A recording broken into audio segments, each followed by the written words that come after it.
ګرانو کتونکو السلام علیکم. زه محمد سلمان همدرد د حق غږ پښتو چینل خبري لنډیز کې ستاسو کوربه اوس تاسو پام را اړوم د مهمو خبرونو لنډیز ته.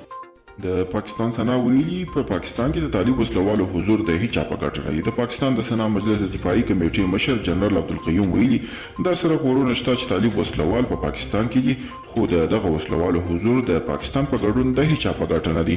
د ملي مصالحې عالي شورا ویان فریدون خوځن وایي تیر ورځ ماښام مهال د چهارشنبې ورځې د پریکړې پر اساس د دواړو لورو لخوا ټاکل شوي ټیمونو ناستې کړې.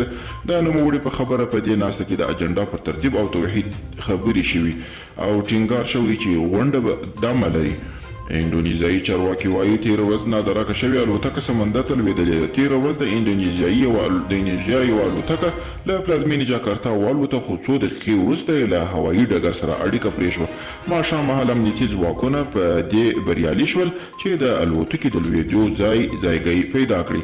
د شمالي کوریا رهبر کیم جونګ اون ویلي چې امریکا یې تر ټولو ستره دښمنه ده او په وینا یې دوی به د اټومي وسلو پراختیا ته دوام ورکړي. کیم ویلي دي امریکا کې چې هر څوک ولسمشر وي دوی ته توپیر نه لري او هیله نه لري چې واشنګټن د شمالي کوریا پر وړاندې خپله تګلاره بدله کړي.